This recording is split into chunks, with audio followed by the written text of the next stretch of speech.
Okay, so on further research, this thing has to come off. However, it's kind of just, I don't know, changed one of these out before the turn signal thing, and I don't for the life of me remember how to do it. But anyways, we're going to take that off. I don't know if it's these screws. I don't know. We'll find out. I thought it was going to be a Torx screw somewhere in here, but I don't feel any Torx screws, so I'm pretty sure these Phillips up here is what needs to be undone. And maybe that one looks like a Torx screw on the bottom here. I don't know if there's one on the other side now, so we'll get that off and see what happens. Alright, so underneath, so I got those things off. So it was those two screws with the bracket on it. So I didn't have to take any of the rubber off, so I didn't know that. I thought the rubber was separate. So kind of disappointed I did that, but too late now.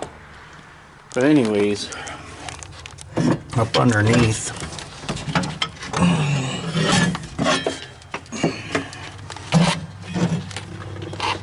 right here, there's 3 that I need to disconnect to be able to get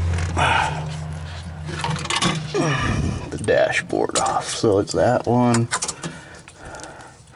this green one,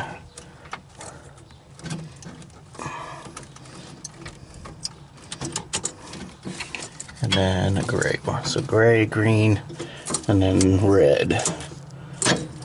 So we'll have to remember that when the time comes.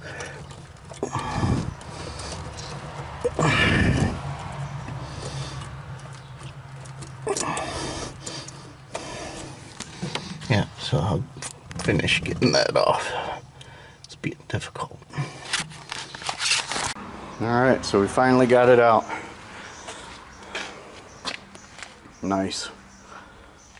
So let's see what it looks like underneath. So I've never been this far. So it looks pretty simple. Just got some wiring.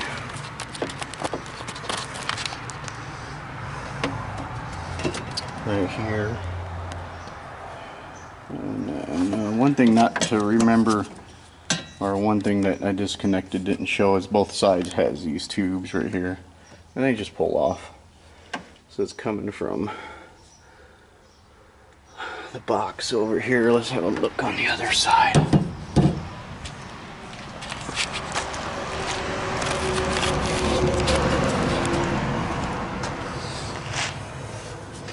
So we'd almost have to do all of this when you change the heater core, although the dashboard I don't think has to come all the way off, but heater core is these two sticking out right there.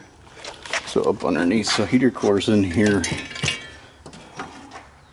So that'd be interesting to try to do with the dashboard still in. It's almost better just to take it all out. If there were dark frames in the tower, it's the door. Alright, so this wire you gotta disconnect the door sensor here, and then there's a ground that continues on. So just not going to mess with the wire right now, but I just want to show you what is all involved. I'm going to take this off first probably. Alright, so I got it out finally. I got the steering wheel all loosened up with its bolts. I don't know if I'm gonna go too far up underneath. I may POR 15 in spots because there's some rust showing right there. But for the most part, it looks pretty good up in here. Another reason for doing this is to just have easier access to the pans. So that way when it's time to do that, yeah, then we can get to it easily. This little piece comes up underneath here, and then that one's in the middle. Mostly just doing that for reference. So the heater box, I did break it. I couldn't get the side with the fan opened up. I think you got to take the fan completely out to do it. I'm not sure on that. There's not, I mean, the videos, there's no videos on really specifics on this year. The newer ones, there's somebody that does it that I noticed, but there's just something holding that side up and then it cracked on me. So I'll just seal that up. Something that can take some heat, but seal it up decently. But my main goal in opening this heater box up was to change the heater core out. Actually it looks in good shape, but since I've got it all taken out, I might as well do it. Otherwise I gotta take the dash all off again, and yeah, that's not gonna happen. So, or at least again, for a while. I had to take the valve cover off to get to the bottom bolt down here, or it's actually a nut that holds the heater box up into place. So there's 5 of them. So one right there, 2 of them right here, and then 2 back behind the engine. One is easy reach because it's up here, but the other one is down further. And the one, of course, that's down further has 2 nuts on it. So you got to take both nuts off. Pain in the rear. So, but yeah, but that's alright. The valve cover needed to come off eventually anyways, but you know, I don't want to mess with this engine too much until I'm taking it up off the frame. So, but yeah, so I made quite a bit of headway. I got the steering column off and ready to go, and so we're almost to the point of taking this tub up off of this thing. I took the gear shifts off. Mert e-brake will slide off easily. Only thing is the 4-wheel drive lever is still connected underneath. Oh, and then there's one other potentially big issue. I need to get up under there and see what it looks like. Is these 4 bolts that are right here. I could only get one off. The others just spin. So yeah, that could be a bad thing. So we'll see what happens. But anyways, thanks for watching this episode.